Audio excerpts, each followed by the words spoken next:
Good day mga travelers. So, yan, kumusta kayo dyan? So, ngayon mga travelers, papakita ko sa inyo yung chariot na disgrasya at ang ginawa ngayon. So, para malaman nyo rin kung ano yung naging nangyari at kung paano ito na-convert mga travelers sa old model papunta dun sa new. So, pinagpalit lang yung kanilang body at iba pang piyesa mga travelers. Tala, ipaliwanag ko sa inyo mga travelers. Okay mga travelers, ito na yung lumang Rossi chariot natin na sinasabi natin, no, na ibebenta natin. So na-cancel yun, gawa ng na-aksidente yung blue na chariot. Ito papakita ko sa inyo. So na-disgrasya ito. Sa amin din to mga travelers yan. So nabingkong sira yung shock, nayupi yung kanyang frame sa kanyang body. So ang ginawa nila, ni-swap nila dito sa lumang modelo ng chariot. So ayun na siya, ayun na siya. Kinuha yung chassis nito at ang makina, at yun na siya pinagpalit doon mga travelers, yung makina at chassis niya, and then yung body tinanggal. Ito na yung luma niya at mga tangke at iba pang mga pyesa. So ayun na pinagpalit, pati yung windshield, chassis, makina, pati yung differential. Then tinanggal lang yung kaha na luma. So ito na yung lumang kaha ng chariot. So actually gumagana pa ito mga travelers. Okay pa ito eh. Yan, kung mapansin nyo, goods pa yan mga travelers. At ito talagang wala na. Disalign yung kanyang chassis, gawa ng yung impact ng pagkadabangga talagang malakas. So disalign yan. Ayan nga, nabungi pa nga. Yan, nagkaroon ng damage. So disalign na yung chassis nyan. At makina niya damage na rin yan, may sira yung segunyal. So ayan mga travelers. So ito na yung bago, yung luma na bibenta sana natin dati. So pinalit na kasama yung windshield. Yung windshield nito dun galing to sa luma, sa pula na yon. Yan, shock, gulong, pati yung chassis, makina, yan dun to galing sa luma.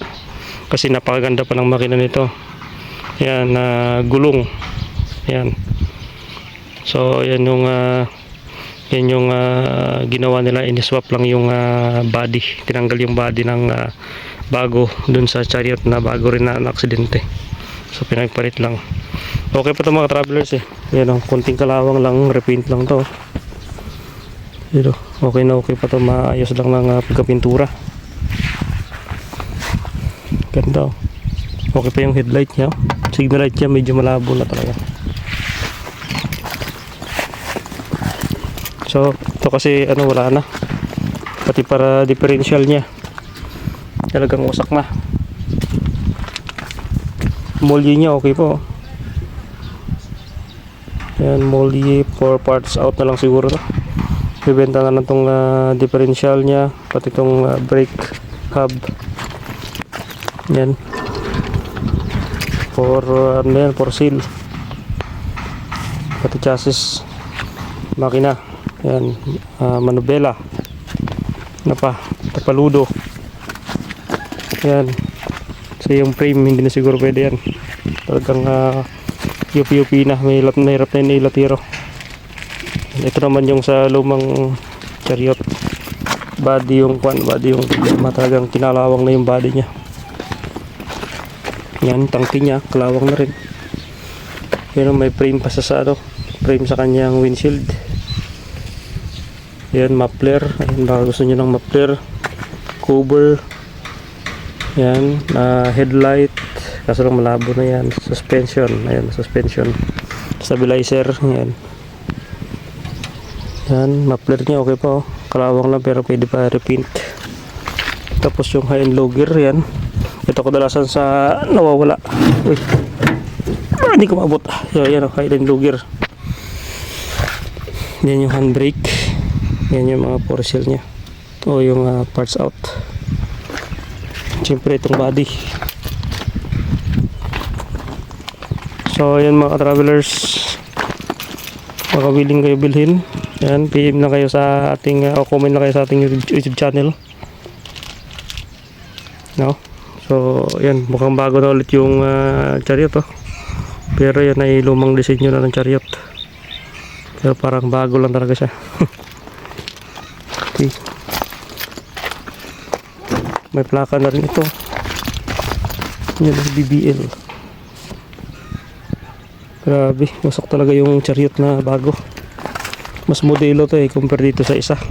Dito. Bali yung shock. Yan, tingnan natin yung brake shoe niya. Okay pa tong brake shoe. Yun, makapal pa oh. Yan, makapal pa mga travelers. Pwede pa. Yan, busina niya. Basta gumagana pa tong busina. Ano pa yung binibenta dito. Yan. Pero sa paglagay ko yung ito sa likod matibay. Hindi pa kasi kinakalawang. Ang ganda yung pagkapintura nito. Hindi pa kinalawang. Ibig sabihin maganda yung pintura na ginamit dyan. Okay, makina niya. Subukan na natin. Ay, malambot. Malambot ipadyakan. Wala na. Hindi na anuhin, hindi na malambot na siya mga travelers. Yan o. Malambot na.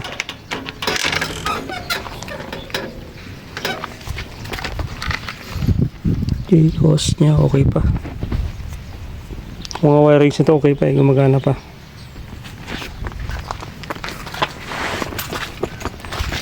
So ayun mga travelers, yan baka gusto nyo. Okay. Ito mga travelers, yung gulong niya luma na rin, pudpud na. So may gulong ako dati na binili, ayan o, mga bago pa. So yun yung binili ko dati na gulong.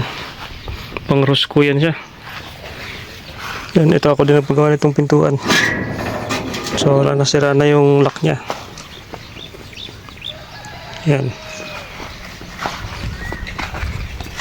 Okay pa yung gulong niya, tubeless yan eh.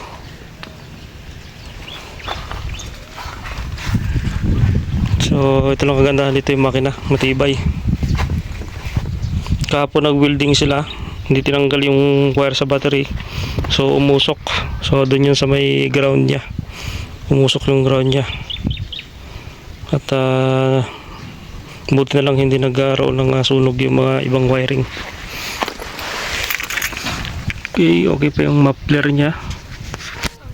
Guns pa. Inakalawa nga lang talaga yung brake, yung bracket ng kanyang engine. Yan o. So sa pang ilalim niya okay pa.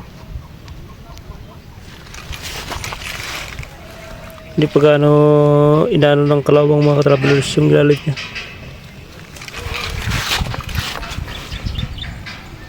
Yan, wiring niya all goods pa yan.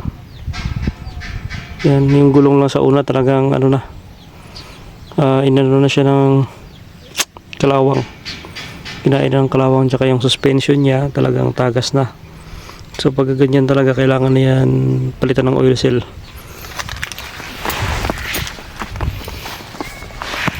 Okay, ganda ng windshield daw. Original to mga travelers, may halong crystal. Oh. Original. Late nga lang may side mirror niya. Late lang. So yung panel niya, okay pa naman. Okay pa naman yung panel niya. Itong shock niya, nakalawang na rin. So basta mga old model talaga. Pag ganitong edad, mga nasa 7 years to 8 years ay talagang kinakain na ng kalawang mga travelers. Asahan talaga yung kalawang dyan na marami. So yan mga travelers, at kung gusto nyo ng parts out, comment down below lang. Baka may nagustuhan kayo dun sa mga parts out na chariot, makina kung gusto nyo. Dan makina, chassis, tapaludo, high-end low gear. Yan, baka gusto nyo. Okay. So yun mga travelers, nandito tayo ngayon sa Kapatan. Yun, naplatan tayo. So yun, pinapabulkit pa natin yung ating gulong. Dito sa left side yung ating gulong na naplatan. Mabuti nakaabot dito. So malapit-lapit lang naman dyan sa may tulay. At nararamdam ko yung gulong na malambot. So dinala ko na dito. Meron palang pako mga travelers. So okay. Maya-maya okay na rin to.